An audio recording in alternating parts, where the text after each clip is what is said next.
Pēc skaņas pārbaudes varam tiešām sākt arī semināru otru daļu. Protams, ka mēs esam sen pāri visiem laikiem, bet mēs plūstoši pielāgojamies apstākļiem, jo faktiski šī semināra galvenais mērķis ir apmainīties ar viedokļiem, diskutēt, sarunāties, un tas ir tas, ko mēs darām. Gan dabā, gan iekštelpās, visādi. Un jebkura šāda pasākuma galvenā sastāvdaļa ir tīklošanās, un parasti arī pietrūkst laika, tāpēc tas viss ir saprotams, ka tas viss notiek. Jā. Turpināsim, vēl mums ir dažas prezentācijas paredzētas, bet sākt šo te otro daļu es gribēju ar dažiem paziņojumiem, ko es aizmirsu pateikt pirmajā daļā. Pirmkārt, tur aizmugurē ir dabonamas grāmatas. Tās droši drīkst ņemt, ja kādam interesē, drīkst dabūt uz mājām. Tā ir viena daļa no savulaik izdotajām biotopu kopšanas vadlīnijām.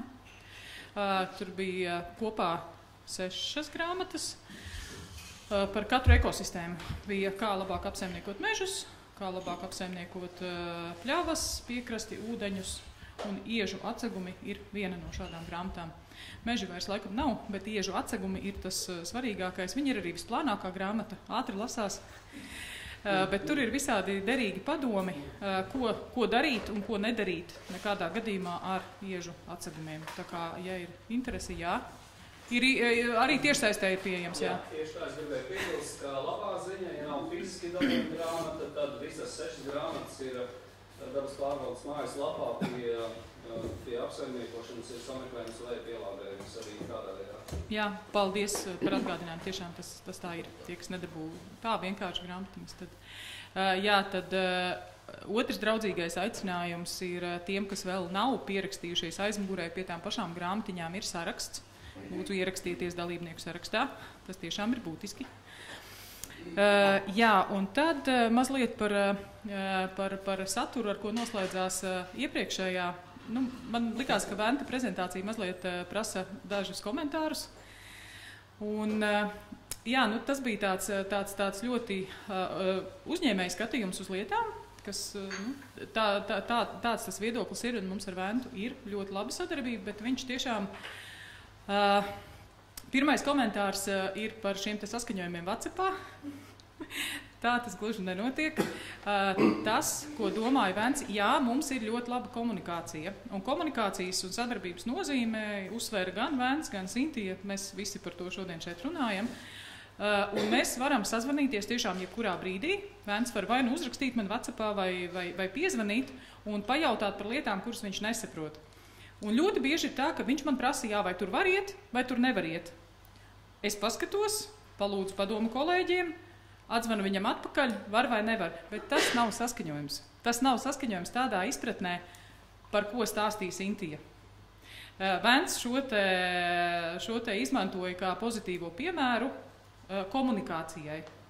Ka tiešām, ka mēs esam, ka vajag, ja kaut kas nav skaidrs, kā viņš pats izteicās, pirms ir savārītas ziepes, labāk ir 3 reizes izrunāties pirms tam, pa telefonu, WhatsAppā, bet tas nav saskaņojums tādā izpratnē, kā saskaņojums.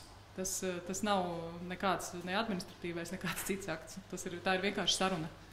Un uz šādu sarunu mēs tiešām aicinam, un tas ir tas, ko teica Vents savā sarunā. Tas ir viens. Otrs, viņš izgaismoja šo te par tiem 300 cilvēkiem. Tas nav mūsu mērķis. Mēs Purva seminārā par šo situāciju runāsim.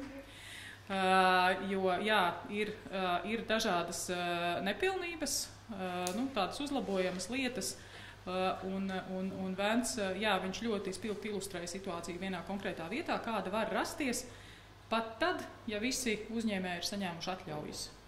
Jo tur ir fakts tāds, ka uzņēmējiem ir atļauja, es no galvas nepateikšu, viņiem ir saskaņoti maršruti, katram uzņēmējam 2 reizes nedēļā viņš tur drīkst doties, bet var gadīties, ka tā viena no 2 reizēm ir visiem uzņēmējiem vienlaicīgi. Ja tur ir 8 kompānijas, viņas pēkšņi tur var gadīties vienlaicīgi, un neviena no viņām neko nav pārkāpusi. Kā? 2 reizes nedēļā. Man šī ir 1. reize nedēļā, un visiem pārējiem arī. Tā kā par šo te mums būs jādomā, un tas arī izgaismo to problēmu, ja, par ko mēs arī runājām, ka Kamēr uz kaut kādu vietu iet, nezinu, 5 cilvēki mēnesī, ja, vai 10, tā nav problēma. Bet sevišķi šīm te aizsargājumām teritorijām, kuras ir ļoti viegli pieejamas, kāds ir arī Ķemeru Nacionālais parks, kas ir tuvu Rīgai, tuvu citām lielām apdzīvotām vietām, tur ir ļoti liela iespēja tā saucamajam pārturismam, un ļoti ātri tas var notikt. Ja, ka tur ir tad jādomā, kā šīs te apmeklētāju plūsmas regulēt un kā novērst, jo 300 cilvēku vienā vietā tas vairs nav dabas turisms, tas ir festivāls. Nu, ar skaistu fonu, ar skaistu, nepārprotam, skaistu dabas fonu, jā. Bet tas vairs nav tas dabas turisms, tas ilgtspējīgais turisms, par ko pats Vēns arī runāja. Nu, un es arī zinu, viņš arī ved mazas grupas, viņš stāsta par vietu, un viņš pats tiešām cenšas darīt tā, lai ir labi, bet tie 300 cilvēki vienā vietā nav tas, jo mēs tā kā no ilgtspējīga turisma viedokļa mēs vairāk spiežam uz mazām grupām, un to, lai cilvēki paliek ilgāk, nu, pagarinot to laiku, nevis spiest uz skaitu, bet to ilgumu, lai pēc iespējas ilgāk tie cilvēki paliek teritorijā, lai ir tas lēnais turisms. Nu tādas dažas lietas, kas man uzreiz likās, ka vajadzētu nokomentēt, bet, protams, ka vēl diskusiju daļā mēs varēsim vēl diskutēt par citiem jautājumiem. Bet tagad turpinām ar prezentācijām, tagad joprojām turpinām dot vārdu uzņēmējiem un aicināšu Juri Leimani, tepat vietējies no kempinga Apaļkalns. Lūdzu. Jā, ja ir jautājumi, mēs novienojamies tā. Tas ir tehniski nepieciešams no ieraksta viedokļa. Iepriekš mēs kaut kā palaidām šito garām. Jautājums, ja ir jautājumi, es aiznesīšu mikrofonu. Vienkārši tad būs labāka ieraksta kvalitāte. Ja? Ja es aizmirstu, jūs man atgādiniet. Paldies. Jā, mani sauc Juris Leimanis, un es neesmu ne turisma gids, ne dabas gids, ne daba pārstāvis, un tad, kā Anda man tā kā aicināja, lai es atnāku un pastāstu kaut ko, tad viņi teica, un tu esi gan tā kā celmlauzis velo maršrutu veidošanā vai taku veidošanā, un tā kā es pats arī daudzēju par takām, nu tad es teicu, labi. Jā, es esmu no kempings Apaļkalns, mazais uzņēmējs, un atvainojos, atgriezos no siltākām zemēm un organismu mūsu mīļoto mitrumu nepieņem tā uzreiz. Nu, lūk, un ļoti labi, ka Vēns runāja pirms manīm, jo tas, ko es gribēju pieskarties, varbūt no tām citām tēmām ārpus maršrutiem, bija tieši tas, laikam ir forši, man bija liels prieks, ka viņš aizskāra visas tās tēmas, kur mums pilnīgi vienāds skatījums, par ko atnezi no mēža, uz mēžu to aiznes un tam līdzīgi. Tā kā pilnīgi man prieks par to, ka ja mēs vairāk tā domājam, tad lietas noteikti ies uz labo pusi. Tas ir pilnīgi skaidrs, un es esmu no tiem, kas ir bijuši vairākas tādas tikšanās, kad es esmu dzirdējis tādu viedokli, ka vienīgais, kas var kaut ko audzināt, ir tikai naudas sodi. Tam es pilnīgi nepiekrītu. Es esmu no tiem, kas uzskata, ka to pašu plakātu kaut kur, ja pa projektu naudu var uzlikt pie gaujas kaut kur citur, ko atnesi, to aiznes, tas strādās ātrāk nekā nākamai paaudzē. Es pilnīgi ticu, ka tas ir ļoti labi. Kas attiecās tieši uz mani, man kempings jau 20 gadus, un tas mērķis, kāpēc es sāku tādas velo maršrutus un kaut kādas maršrutus veidot priekš sevis, priekš saviem turistiem, bija vairāk ne tāpēc, ka lai viņi iepazītos ar tiem atsegumiem, ja, pa kuriem es nemaz nezināju un pa kuriem man diezgan tālu bildi ir, bet lai viņi paliktu ilgāk pie manis, un līdz ar to tad kaut kāds kā uzņēmējiem, primārais tomēr jābūt kaut ko nopelnīt. Nu, lūk, klausoties tā pirmo prezentāciju, ka tie noteikumi ir tik stingri un dažādi, es domāju, kā es vispār sāku atmiņā patīt, kā es vispār to visu varēju saskaņot, bet tā kā tas notika ļoti, ļoti sen, un tie visi maršruti man nav tā kā pa tādām teritorijām, kā mēs šodien gājām lejā pa kalnu, bet vairāk jau pa esošiem ceļiem, esošām takām, tā kā tas nebija pārāk sarežģīti. Es to karti uzliku tikko, ka minēja, ir karte par atsegumiem. Es nolieku arī to savu karti, kur jau ir 3 reizes pārveidota. Un lielākais, kas man bija tāds izaicinājums, bija tā marķēšana. Sākumā es mēģināju marķēt ar koku stabus, raku zemē, iekšā urbu. Pēc 2 gadiem viņi bija nopūši vai nolausti, un es varu salīdzināt, tajā laikā tiešām vairāk bija tāds vandāliski tie cilvēki, kas staigā nekā tagad. Tas vien norāda to, ka esam mācījušies un nevajadzēs vienu paudzi ātrāk, mēs tiksim ar to galā. Nu, lūk, tad es mēģināju ar metāla, un es izgāju caur tam laikam, kur jaunās tehnoloģijas attīstījās ne pa gadiem, pa dienām gandrīz, un pašās beigās, un tad es sāku siet ar virvītēm pie kokiem tādas zīmītes pats iztaisīju, tā kā, ja cēs pusē gar gauju ejot vēl kaut kur redzat, tad es arī uzlīmēju to savu uzlīmīti. Ja kāds kaut kas ir noticis, var man zvanīt, bet tur atkal mīnus bija tas, ka tie koki aug. Un tās virvītes vaļīgi es uzsēju, un tagad viņas ir tā nospriegotas, un viena daļa ir tās plāksnītes salūzušas. Bet, kā jau minēju, tehnoloģijas iet uz priekšu, un pēdējais tas mans kartes metiens, trešais ir, es pats izbraucu vēlreiz visus maršrutus, ierakstīju telefonā, un puisis man pazīstams to uztaisīju uz QR koda. Un es domāju, ka tas ir pats labākais, nebojājot ar kaut kādiem marķējumiem ne dabu. Un es nezinu, liekas, ka visi jau tagad ir par tām jaunām tehnoloģijām uzliek uz telefonu, pieliek pie rīčuka vai ieliek kabatā. Un tāds man tas viedoklis ir, kad tās jaunās tehnoloģijas ir forši, kad arī mēs arī marķējot vai kaut kādas maršrutus priekš sevis zīmējot, varam nebojāt ne to augsni, nebojāt ne kokus un tam līdzīgi. Jā, tas bija tas, ko es galvenais gribēju pateikt. Gribēju pieķerties arī pie tiem atkritiem. Visu paldies Ventam, kad viņš visu to izdarīja manā vietā, jo es vairāk esmu tāds darītājs nekā runātājs. Bet tas, kas man ir izdevies, laikam 20 gadus es darbojos mazajā turismu uzņēmēju darbībā, un patīk man tas, ka tā daba ir. Visi mēs ejam pie dabas, un tās problēmas, man ir kā bija flash, ka visā pasaulē es diezgan daudz ceļoju, un tieši tas pašs, kas aicina to pašu, ko atnest, aicina tīru turēt dabu, tīru turēt valsti, tas ir visur. Mēs neesam vienīgie, kas tā kā mēģina to uzturēt vai darboties. Ir daudz vietas, kur ir sliktākie pie mums, bet tas nenozīmē, ka mums nevajag darboties. Mums vajag darboties aizvien intensīvāk un intensīvāk. Pamatā tas ir gandrīz vai viss. Man bija dots 20 minūtes, tā kā mēs iekavējamies, mēģināju iekļauties 2 minūtēs. Es nezinu, vai tik īsai sarunai var kādi jautājumi būt, bet ja ir kādi jautājumi, tad man prieks par to, ka mēs ejot to taku, ja mēģinājām ar kādiem cilvēkiem iepazīties, man tika dot tā iespēja sevi iepazīstināt no skatuves. Kaut kā tā apmēram.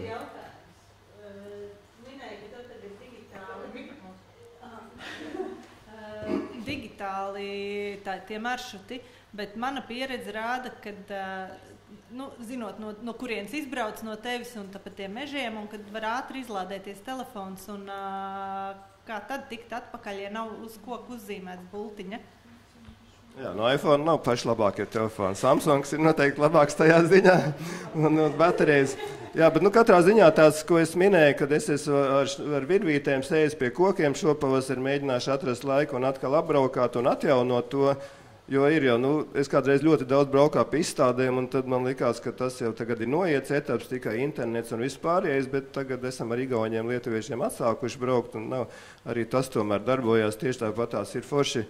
Ja tu vari dabu nebojā, jau tomēr tāds norādes kaut kāds dot, bet tas digitālais arī ir labi. Jā, labi, veiksmīgi visiem un tiekamies vasarā.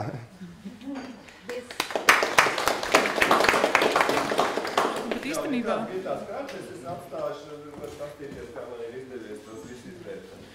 Bet faktiski Juris tikko ierosināja ļoti labu lietu, kas mums arī palika parādā nepadarīta no pirmās daļas.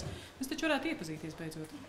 Es pieļauju, ka liela daļa pie pusdienām jau iepazinās. Runātāji var neiepazīstināt ar sevi. Nē, tie, kas vēl nav runājuši, iepazīstinās, bet principā mēs varētu tā ļoti ātri, neko nesarežģījot, pateikt, kas mēs esam, jo vēl ir vismaz viena kafijas pauze un noslēguma diskusijas. Tā kā vēl viss var notikt. Sigita Klētniece no CESIM, CESIS Inside Gids pasākuma organizētājs. Antri Purviņa, brīvdienu māja mākoņi. Ar Juri mēs iepazināmies tikko, jo es viņam sūtu airus caur līgatnes pārcēlāju, bet tagad klātienē pirmā reize iepazināmies. Ine Jurģe, Latvijas profesionālo gidu asociācijas gide un pārgājienu un ekskursiju organizētāja. Gintārs Rubenis, dabas aizsardzības pārvalde. Valdis Čeičs, gids, ceļojuma organizators ienākošajā turismā. Es esmu Edgars Žagariņš, abi divi pārgājieni, organizēju pārgājienus pāriem attiecībās esošiem cilvēkiem, nodrošinot viņus ar visu nepieciešamo ekipējumu un izplānot maršrutu un veicamajām aktivitātēm. Paralēli arī Adventure Rent inventāru noma, atsevišķi pēc vajadzības var nodrošināt ar turismu inventāru kvalitīvu, lai varētu pavadīt laiku dabā. Mani sauc Rūta. Es esmu Siguldas turisma informācijas centra pārstāve. Valdis Janovs.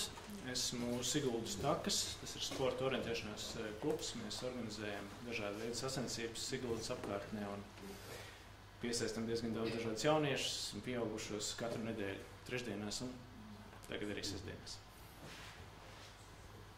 Rolands Sauziņš, Sigulda, dabas gids. Sveiki, Normons Pīlips, Rīgas meži, un es esmu vidas izglītības centra darbinieks, kas tā kā veido vidas izglītības pārgājienus, un gan pašā vidas izglītības centrā Ekvado, kas ir pie Ogres robežas, gan arī visos Rīgas meža teritorijās, kas ir gan parki Rīgā, gan arī Rīgas meži saucamie. Jānis Šlūke, dabas gids, laikam kā pusē, tad, tā, pusē gadījumu, kad es esmu ārā ar klientiem, jūs varat mani satikt Ķemeru Nacionālajā parkā, bet ne tikai. Sveiki visiem! Mēs ar Danu, mana kolēģi, mēs nākam no Valmieras novada. Esam turisma pārvaldes pārstāvji. Jā, es esmu turisma attīstības speciāliste. Līdz ar to manā pārziņā ir turisma infrastruktūra Valmieras novadā, tajā skaitā arī maršruti un takas. Un Žeņa nepieminēja, bet viņa ir Zilā kalna apmeklētāju centra vadītāja. Mani sauc Guna Gavare un pārstāvu Jēkabpils sporta centru, sporta pasākumu organizators. Mani sauc Tatjana Ignatoviča, esmu no Latvijas ornitoloģijas biedrības Rīgas grupa. Kā jūs zinat, ka mēs organizējam putnudienas rudenī un pavasarī, un arī kas saistīts ar ekskursijām dabā. Līdz ar to arī interesē šis te jautājums. Sveiki, es esmu Eva Ezeraša un es esmu no Līgarnas dabas takām. Es jau vienreiz iepazīstināju, bet atkārtošu Elīna Ezeriņa, dabas aizsardzības pārvalde. Es esmu Rūte no Smiltenes novada turisma informācijas centra. Es esmu Klimta un man blakus kolēģi Lelda. Mēs esam no Latvijas valsts meža Kalsnavas arborētuma gan par izglītību, gan par informāciju un atpūtu. Sveiki vēlreiz visiem, ar kuriem esmu sasveicinājusies. Prieks redzēt tik daudz kolēģus vienu vietu šādā skaistā vietā. Mani sauc Sigita Kledniece, esmu CS Inside zīmola radītāja, vadītāja. Esmu arī Entergaujas turisma biedrības valdes locekle, palīdzu ar saviem padomiem dažādos pasākumos, organizēju pasākumus, vadu ekskursijas pilsētā, laukos, dabā un tā tālāk. Bet šodienas tēma, tā, kas bija man tā kā iedot, man jau liekas, visi ir pateikuši, un es visam pilnībā piekrītu, kas iepriekš tika izskanējis. Bet es varbūt vairāk akcentu liku savam stāstam uz smilšakmeni, jo tā es to uztvēru šodienas to tēmu. Tāpēc, kāda ir mana pieredze pēdējos 10 gadus vedot cilvēkus pa takām Gaujas Nacionālā parkā. Pirmajā slaidā jau var redzēt, mana tā ideja ir neveidot neko jaunu, neveidot jaunu tādā izpratnē, neveidot savas takas. es esmu pilnīgi pret jaunu maršrutu izdomāju, jaunu iešu tur. Tas ir, man liekas, pret jebko, ko šodien jau esam dzirdējuši. Es izmantoju esošo infrastruktūru, es eju pa legālām takām, vedu cilvēkus pa legālām vietām, nenobradāju mežā zemesēdzi, vismaz es tā domāju, jo tur jau ir ierīkoti dabas pārvaldes maršruti un takas, bet ko es daru, tā pievienotā vērtība ir stāstiem cilvēkiem un izglītojot viņus, jo pēdējo tiešām 10-20 gadu laikā esmu sastapusies ar to, ka cilvēki ne jau aiz ļaunprāt, bet vienkārši nezin, kā uzvesties, nezin, ko nedrīkst un ko drīkst dabā. Un ir sevišķi gājusi Nacionālajā parkā, ko es tā kā turu par lielu etalonu un tādu svētumu, kad jāiet ir tikai pa takām un nedrīkst bradāt un staigāt apkārt nost. Tā kā lūdzu nākošo slaidiņu, ja? Nu jā, tad es gribu parunāt, bišķiņi īsi, man būs tādi īsie stāsti par ieguvumiem, kas tad ir tie ieguvumi esot dabā, ka daba ir tas resurs, ko mēs izmantojam. Arī es izmantoju dabu savā labā, vedot cilvēkus, stāstot stāstus, kā jāuzvedās un kas jādara. Un šo dabu kā resursu varbūt daudzi jau ir tā kā piemirsuši, ka viņu var izmantot, un tad es tā kā atgādinu, ka tas ir tas, kas mums ir iedots no dabas, un mums ir jāuzvedās un jārespektē un jādara viss, lai tas saglabātos arī nākošām paaudzēm. To uzsvērt, jo, lai nav tas pārtūrisms tikai tai rudenī, par ko mēs runājam, vai vasarā iet un izbradā kaut kādas vietas, kad ir visi 4 gada laiki, un ka tas ir ieguvums, kurā mēs varam attīstīt savus piedāvājumus. Un ar to es gribu arī teikt no mana viedokļa, es pārstāvu lēno turismu, lēno sajūtu turismu, kad mācīt cilvēkiem pārvietoties lēnām ar baudīšanu, ar izbaudīt dabu, ieelpot, mācīties elpošanas vingrinājumus dabā, kad uzņemt to skābekli, ēst vietējo uzņēmēju radīto ēdienu, vietējo izaudzēto tomātu no blakus mājas siltumnīcas un izbaudīt un izgaršot tiešām līdz pēdējai vīlītei to vietējo. Jo tā, kad no Maksimas tīkliņu atvest nav māka un uzklāt piknika galdu, to var jebkurš, bet tā ideja ir, kad baudīt lēnām un mierīgi, un arī ziemā to var darīt. Ja kāds saka, ka šodien, piemēram, mēs paši visi to darījām, mēs gājām ārā, ja kādam turisma grupai piedāvājumu vispelēkākajā dienā, vismiglēnākajā, mitrākajā, kāda vien ir gadā, un iesim pārgājienā, visi tur vīpsnāt, bet mēs paši šodien to izdarījām, mēs izgājām, visi sveiki un veseli, īpaši daudz arī nenokrita neviens tajā visā slidenumā. Tā kā viss ir ļoti labi jebkurā gada laikā un jebkuros laikapstākļos, to es gribu teikt. Un mēs varbūt aizmirstam, ka mums vajag uzsvērt, ka mums ir tie 4 gada laiki, jo pasaulē tas jau nemaz nav īstenībā tik daudz vietās pieejams, ka tagad tā nākotne, cik pēdējos semināros dzirdēts, ir par to, kad virzās uz mūsu pusi turisma ziņā cilvēki. Es pilnīgi tam piekrītu, es domāju no dienvidiem uz mūsu pusi, jo pati šovasar satiku tādas solo ceļotājus, ar kuriem vienkārši uz ielas gāju runājos un tā. Un es prasu vienai kundzītei, viņa kundzīte ar tādu vecu velosipēdu pārvietojas un redzu, ka viņai visi iedzīvi ir līdzi, telts un guļamais. Man tā interesanti liekas, kundzi labākajos gados un viena pati tagad, kur viņai pārējie. Un tad viņa izstāstīja, ka viņa ir pensijā, viņai ir brīvais laiks, cik uziet, un viņa jau no maija ceļo pa Baltijas valstīm, un viņa tā līdz oktobrim izbraukšot vēl līdz Somijai augšā, un tad apakaļ uz savu Vāciju. Es prasu, kur tad viņa dzīvoja, Bavārijā, lejā pie Mīnhenes. Bet tur taču forši, kāpēc, man patīk Bavārijā, man patīk pie Mīnhenes, tur visu. Un izrādās, viņa saka, tur ir pa karstu palicis vasarās, tur ir visi citi blakus efekti, kas mums vēl nav tie draudi, labi, es nedrīkst teikt, bet ir par imigrantiem un vispārējo, tur ir citu tautībnieku pa daudz, un tie vietējie bēg no turienes prom. To es gribēju teikt, jā, kad apstiprinājās to semināros runātais, kad tie cilvēki bēg no Eiropas uz mūsu pusi un dēļ klimata. Pirmais, ko viņi minēja, kāpēc viņi ir šeit, dēļ klimata, kad ir baigi foršā vasara. Es tā latvietim pateikt, ka mums ir forša vasara, visi pateiks, ka viss ir slikti. Nu tā, kad, un kad viss līst un augsts un ko, un viņi saka, nē, jums ir ideāli. Un tas, kad ir droši. Un arī kādam pasaka, ka mums ir droši un visiem būs kaut kas pretī. Bet jā, tā kā mums ir jānovērtē tie resursi, kas mums ir. Jā, mums ir ūdens, tas jau arī, ko Juris varbūt no sava viedokļa, viņš par riteņu maršrutiem stāstīja, bet Jurim ir arī laiva noma un ūdens kā resurs. Mēs varam iet pasmelt ūdeni, padzerties, ja mēs ejam pārgājienā visu dienu no rīta līdz vakaram.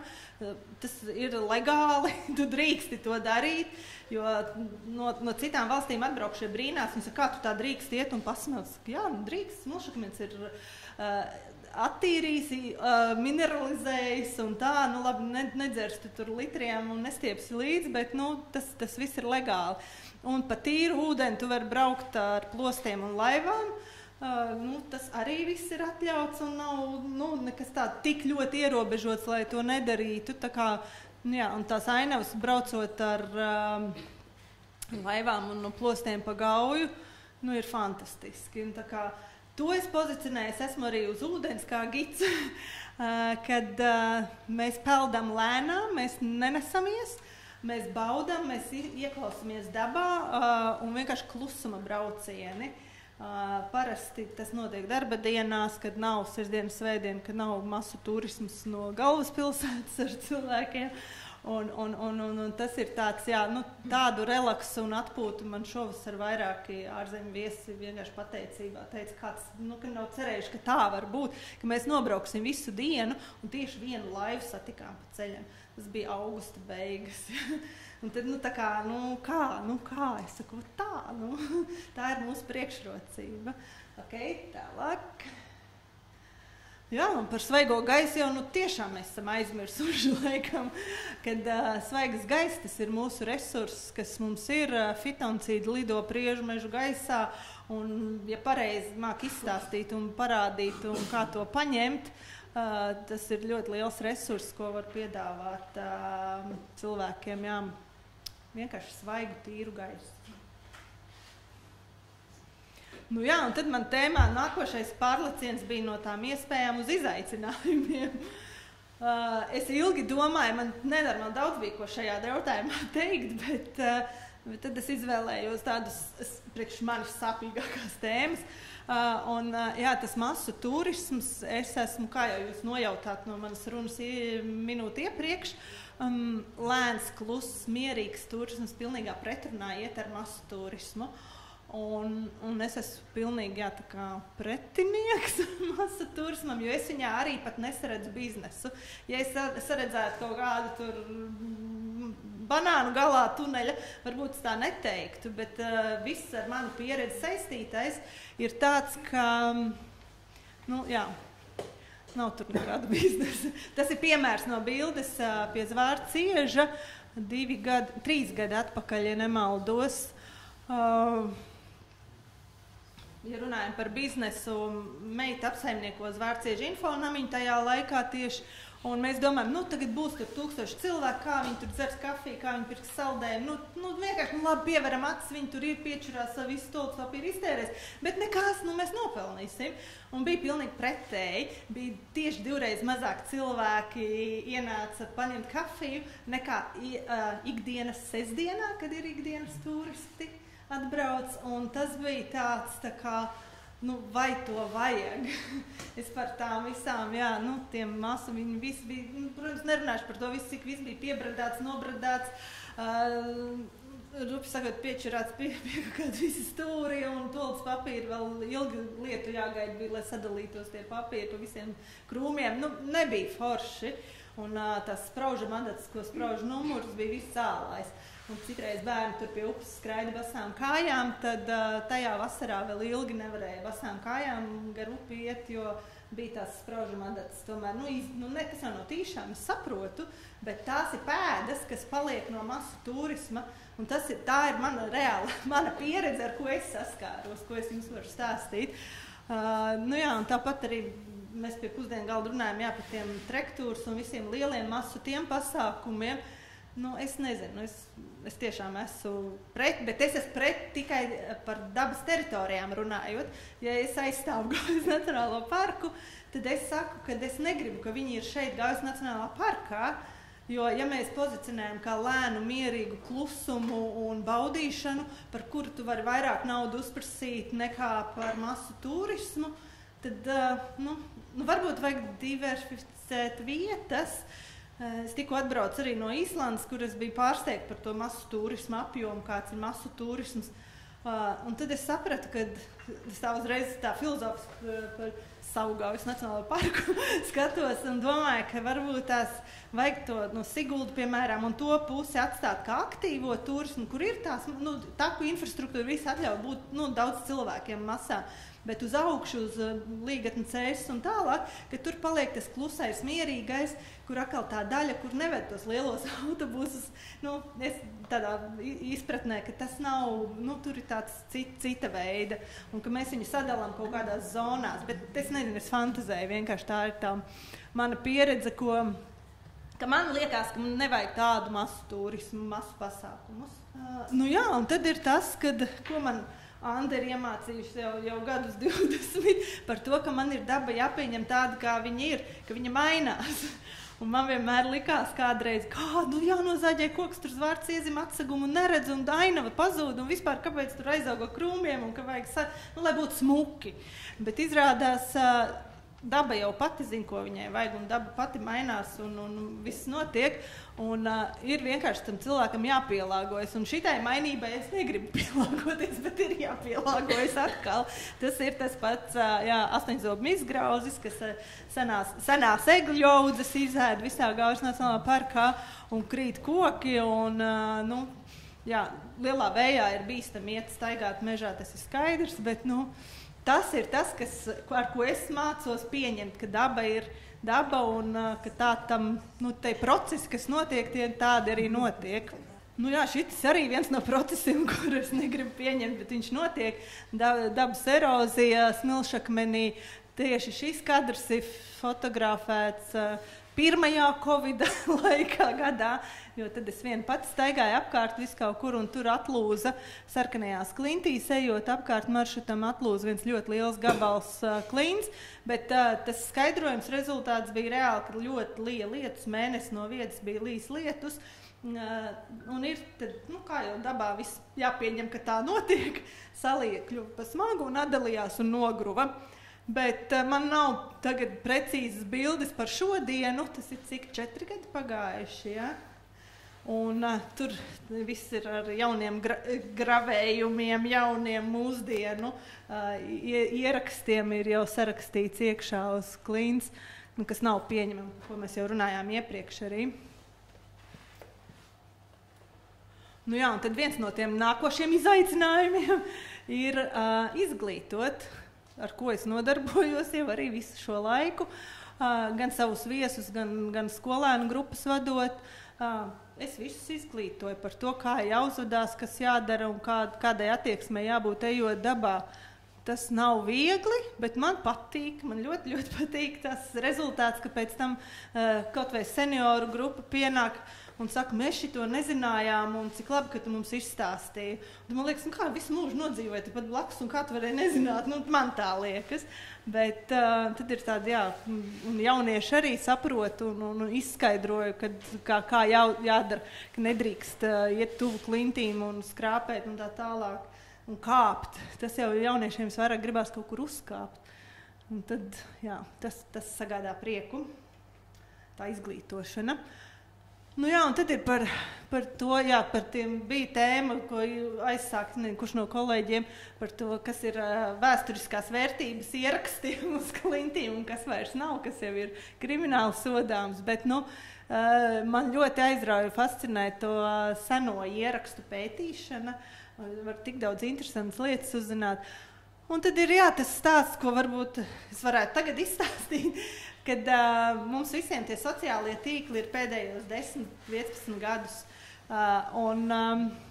Tā ir mūsdienu realitāte. Mēs nobildējam ar telefonu un atstājam ziņu sociālos tīklos, un tas ir tas, bet senākos laikos, 50 gadus atpakaļ un vēl vairāk, nebija to sociālo tīklu, un tās klints sienas es salīdzinu kā Facebook lapu.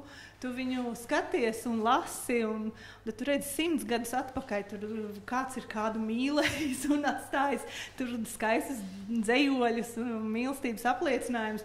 Man liekas, tas ir tik skaisti. Bet no tā viedokļa es zinu, ka bojā dabu nedrīkst rakstīt klintīs, bet tajā brīdī, ja viņš ir 100 gadu vecs, tad tā jau ir kultūra vēsture, tad tā jau ir kaut kāda cita vērtība.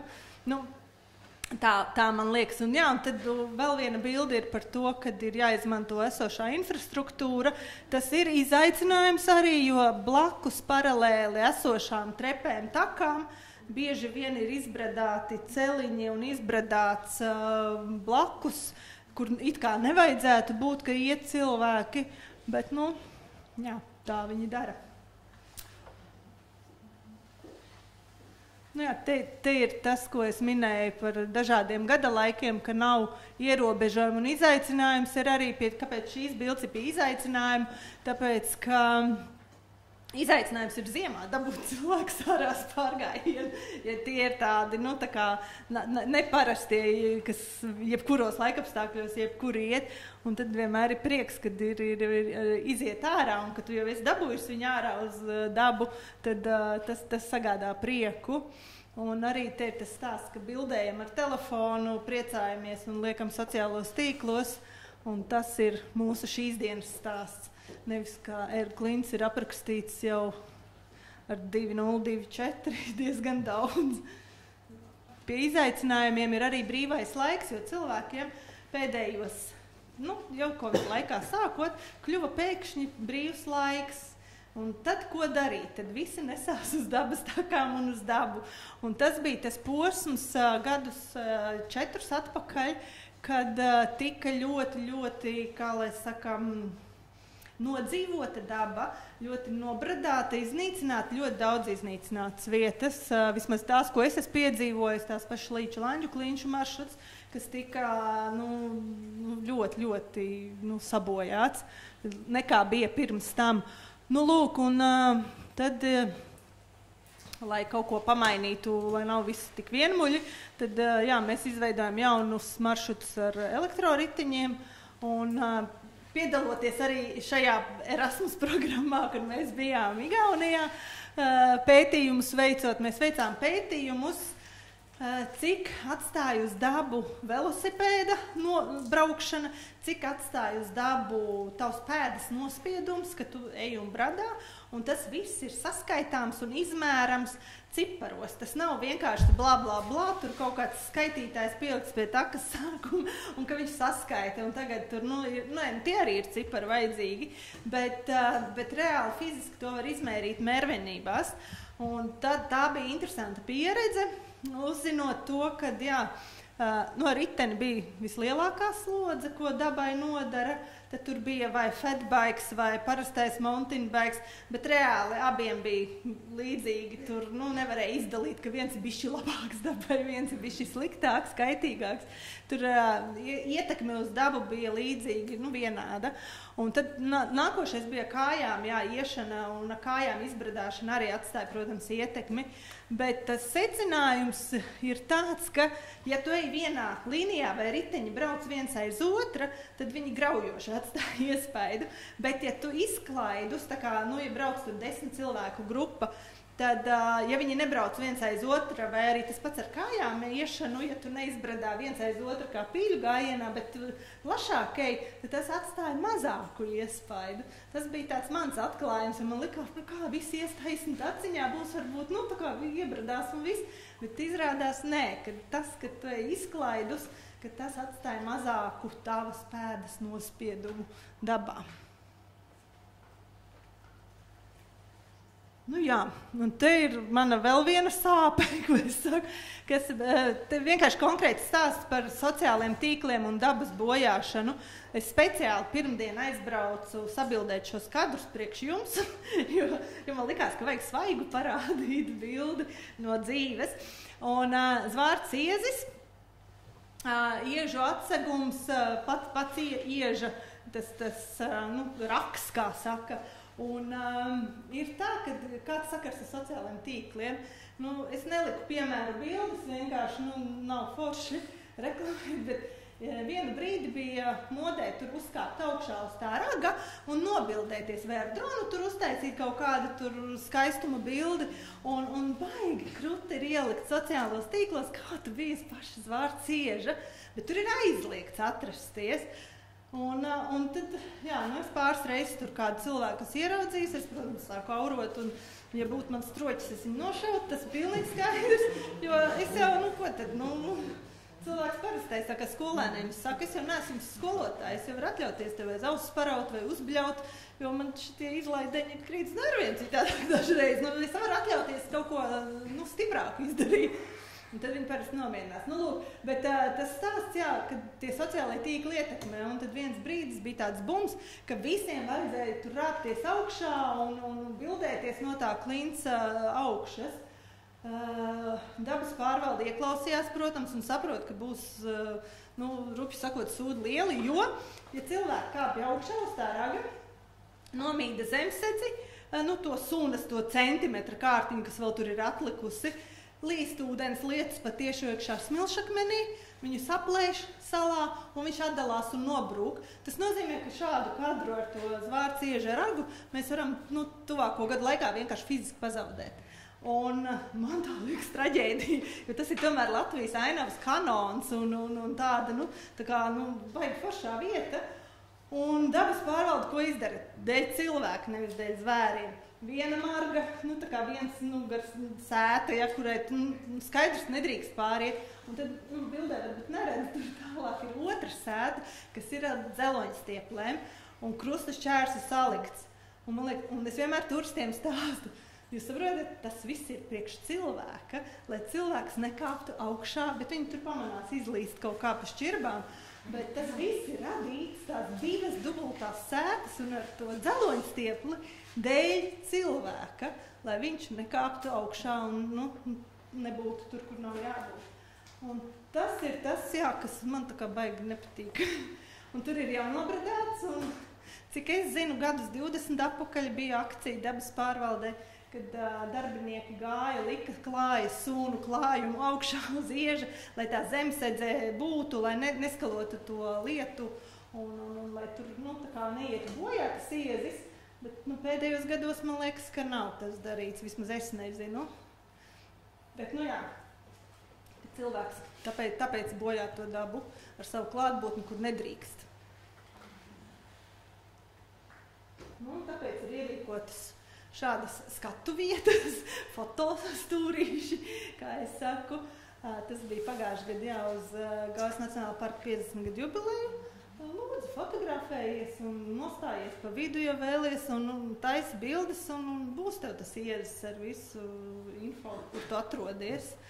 Tā kā izmanto esošo situāciju. Paldies! Ir kādi jautājumi?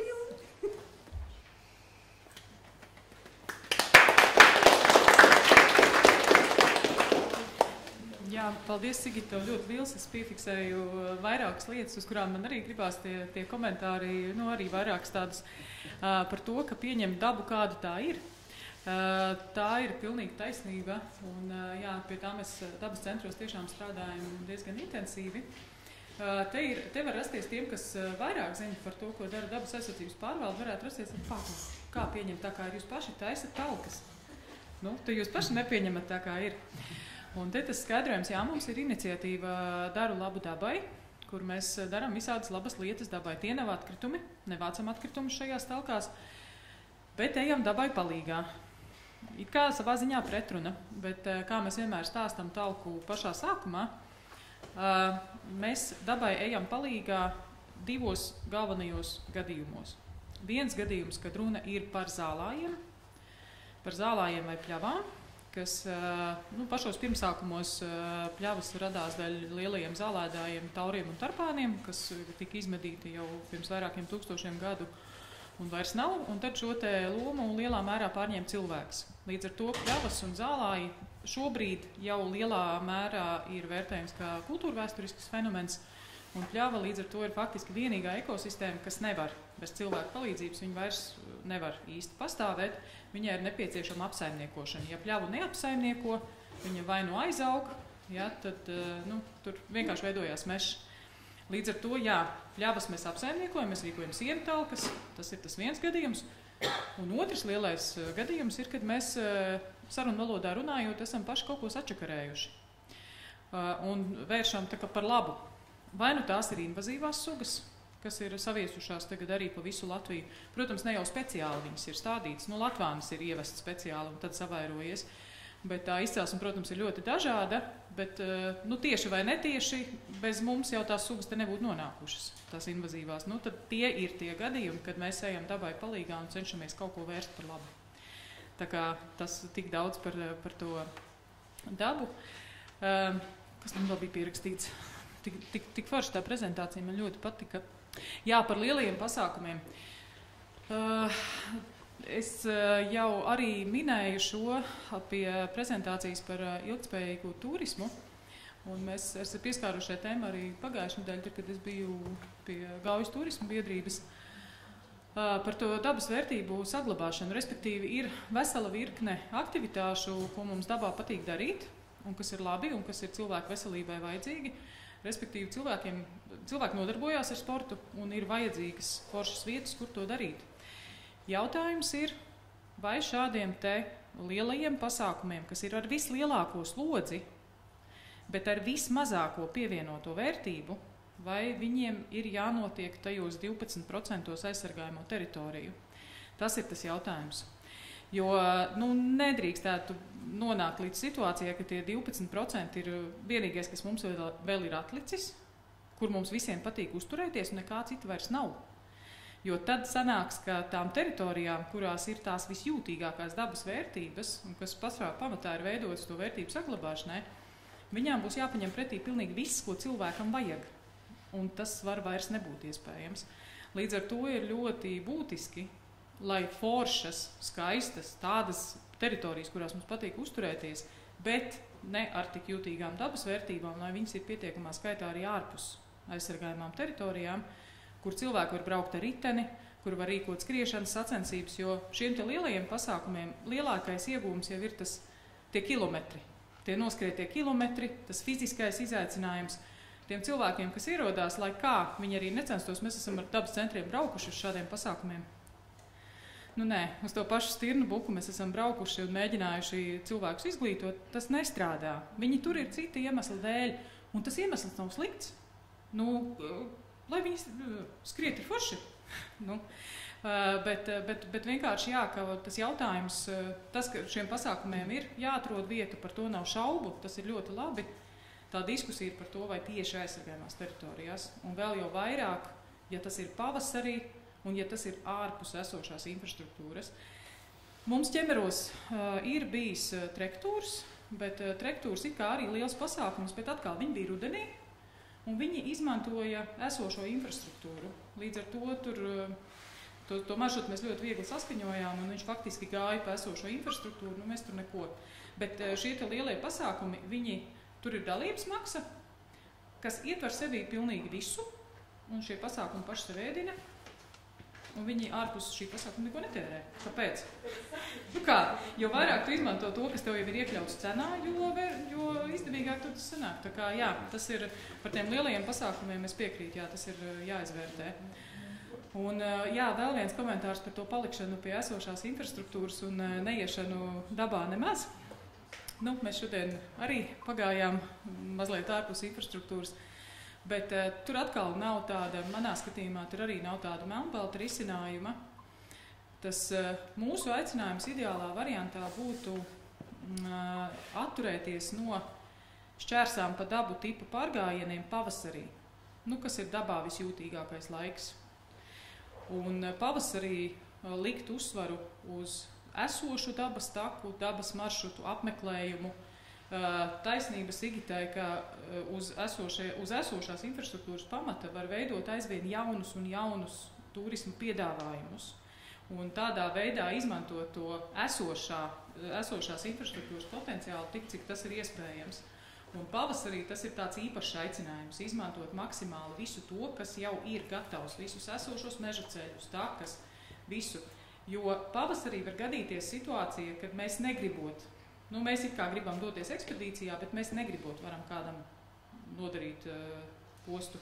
Es varu izstāstīt piemēru no Lielās Talkas, kas klasiski notiek aprīļa beigās, putnu likstošanas sezona, bet it kā laba iniciatīva, vācam mēslus, Latvija būs tīrāk, viss kārtībā. Un šādas te Talkas laikā Ķemeru Nacionālajā parkā cilvēks mums vācām makšķernieku atstātos atkritumus pie ezera, cilvēks iekāpa pīles līgzdā. Ja labu darbu darot, ne jau speciāli, bet vienkārši pavasarī, šādas te reālas situācijas ir uz katra soļa, jo tie šūpulīši, viņi ir visur. Ejot pa mežu var uztrāpīties mežirbei, ar cālīšu varu. Jūs viņus neredzēsiet, jūs atpūsieties, ka jūs esat vidū. Un tad tie cāļi visām pusēm, viņi atpakaļ parasti viss nesalasās vairāk kopā. Respektīvi, tai pavasarī tas mežs, un daba viņi ir īpaši jūtīga.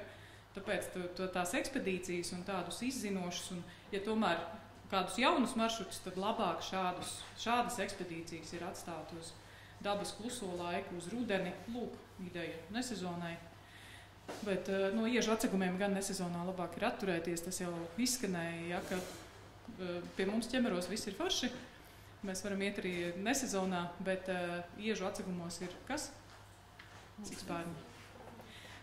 Ziemojošie sikspārņi, kuri arī pret, teiksim, ziemā arī iežu atsegumos ejot arī, sikspārņi ir tas galvenais, kas jāņem vērā, un viņi ir ļoti jūtīgi, jo viņi pārtiek no kukaiņiem, kā zināms, un viņš tādā īpašā miega režīmā guļ, un viņam katra pamošanās ir milzīgs enerģijas patēriņš. Viņi visi pārtiek no kukaiņiem, ja viņš pamodīsies nelaikā, viņš vienkārši aiziet bojā, jo kukaiņu ziemā nav. Tāpēc tas ir ļoti, ļoti nopietni, un Smilšakmeņa salās ziemā nevajadzētu līst.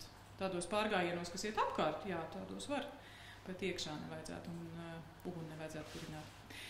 Jā, bet mēs beidzot esam pietuvojušies pie laikam tādas noslēdzošās tieši prezentācijas, ne pasākumu beigām, bet prezentācijas došu vārdu Gaujas turismu biedrībai. Man liekas, ka būs tāda apkopojuša prezentācija par visu to, ko mēs jau šodien runājam. Klusniņas, jo apkopojot jūsu visu stāstīto un daudz ko vēl neesam dzirdējuši šodien par to, ko jūs dariet, lai saglabātu vērtības, lai rādītu un izglītotu jūsu klientus un sabiedrību kopumā. Jā, šī dienas pasākuma nosaukumā ir ietverts ceļā uz ilgspējīgu turisma galamērķi. Un ļoti daudz, kas jau ilgstoši tiek saglabāts, tiek gādāts par izglītošanu, par vērtību saglabāšanu. Un pirmo slaidu. Un par ko šodien stāstīšu, vēstīšu jums aktualitāti. Tas tikai uzliks tādu kā zīmogu, kad Gaujas Nacionālais parks ir ilgspējīgs turisma galamērķis. Un visām pirmām kārtām man ir prieks jūs šodien satikt, un esam Gaujas Nacionālā parka turisma biedrība. Un man prieks redzēt un kolēģei, ka šeit redzam vismaz 6 mūsu biedrus, turisma pakalpojumu sniedzējus. Un, šobrīd procesā ir ilgspējīga turisma galamērķa certifikāta iegūšana Gaujas Nacionālajam parkam. Līdz šim Nacionālais parks jau ir biedrs Eiroparka federācijā, ir iegūts numurs un visas šādas iesaistes. Un tālāk tiek virzīts process, lai iegūtu tieši ilgspējīgu turisma galamērķa certifikātu. Nākamo slaidu, lūdzu. Un īsi par to, kas mēs esam. Pašas saknes ir šī gadsimta sākumā, kad tika izveidota Siguldas reģionālā turisma asociācija. Tajā pamatā sadarbojās turisma pakalpojumu sniedzēja Siguldas novadā. Un pēc nepilnas 10 gadus tika radīta lielāka asociācija, lielākā teritorijā, saprotot arī Nacionālā parka spēku. Un jau ilgstoši biedrība strādā, iznesa šo teritoriju, jūsu pakalpojumus ārvalstu ceļotājiem, kā piemēram Skandināvijā, Vācijā, Nīderlandē, Baltijā. Un, protams, arī šie mērķi tirgi mainās attiecīgi tendencēm turismā. Un mēs tieši sadarbojamies ar parkā esošajām pašvaldībām. Un nozīmīgi kompetences zināšanas mums sniedz dabas aizsardzības pārvalde un Vidzemes augstskola. Uz nākamo slaidu, kas ir šī biedrība, kas to veido, jo tā ir turisma uzņēmēja interese. Viņi saprot, ka apvienojoties var iegūt piesaistīt projektus, var iegūt vairāk apmācības, pieredzi un apvienībā ir spēks. Jo esot kopā, tiek iznests viss reģions apvienībā kopā ar šo pakalpojumu sniedzēju pakalpojumiem, turisma piedāvājumiem. Un mēs, iznesot Nacionālo parku, protams, mēs vēstam par šīm dabas vērtībām, kultūra vēstures vērtībām, jo bez tā mēs nevaram. Taču mēs arī apzināmies, ka nevar iznest tikai gultmaņalu, lai nepelnātu vēl lielāku šo plūsmu turisma. Un mēs arī atklājam ceļotājiem tādas mazāk zināmas vietas, to dara arī mūsu gidi. Un tad biedrībā, sākot no viesnīcām līdz slēpošanas kompleksiem, alus darītava, vīna darītava un ļoti nozīmīgie vietējie gidi un vēl daudz citas kategoriju uzņēmēju.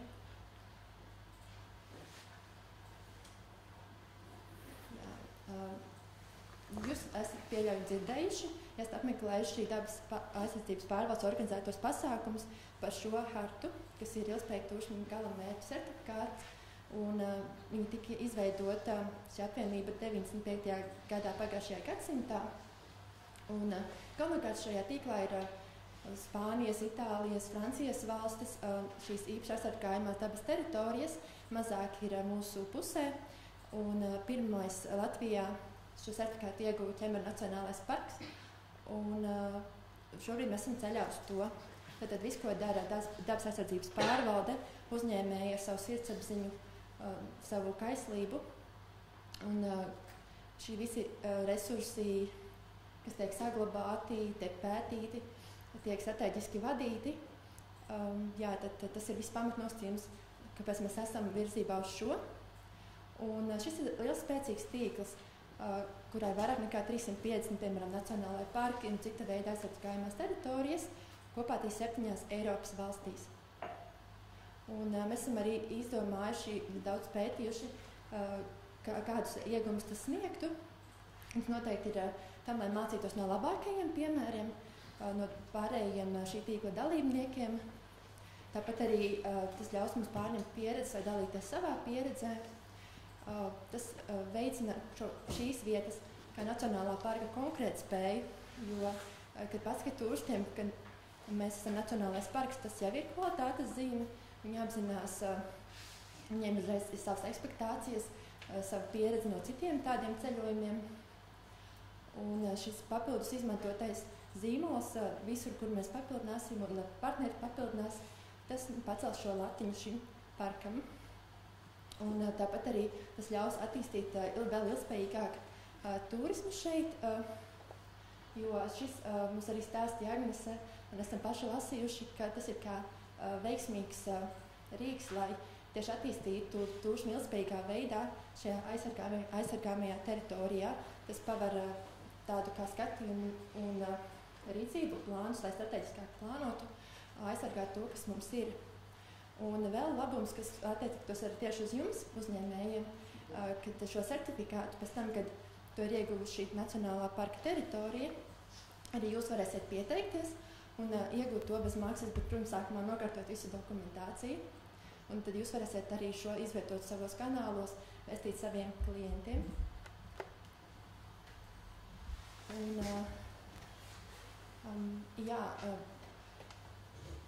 Ilgstoši jau, kā jau minēju sākumā, jau tiek rūpēts, gādāts, lai saglabātu šīs vērtības, lai turisms notiktu lēnām šajā nacionālajā parkā.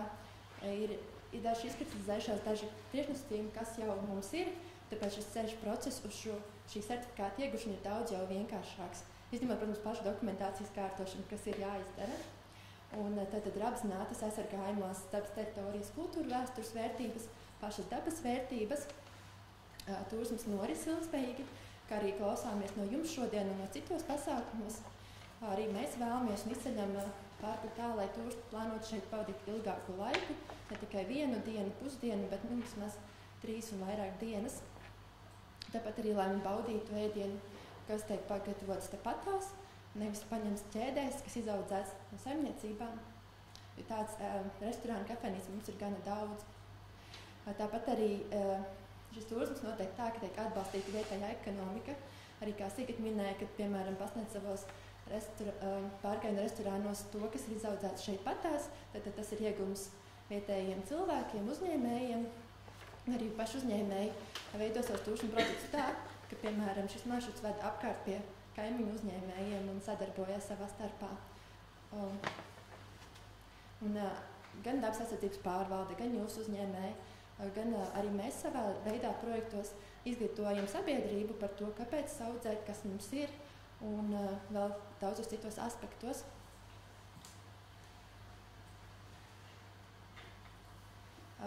Ir veikti pētījumi, notiek turistu uzskaita, gan strateģiski plānojot katru šīs institūcijas turpmākos darba plānus, tiek rūpīgi izvērtēts un plānots un radīts stratēģijas, kam sekots līdzi, kad šis tiek arī iestrādātas pārējās darbībās. Tā kā jau ir mums pētniecības organizācijas un citas institūcijas, kas nopietni attiecās par savu darbu un veic resursu un vispārējo aspektu analīzi šajā reģionā. Ir apzinātas teritorijas vērtības, ko gan mēs iznesam, gan jūs un citi sadarbības partneri to iznes. Un līdz ar to mums arī ir skaidrāk, kā mēs tālāk arī pozicionēsim šo nacionālo parku, kad būsim ieguvuši šo certifikātu. Un mums ir arī liels iegums par to, ka jau, kā minēja Ķemberu Nacionālais parks, ir ieguvuši šo certifikātu, kuri paši rakstīja dokumentāciju un var sniegt mums ieteikumus šobrīd.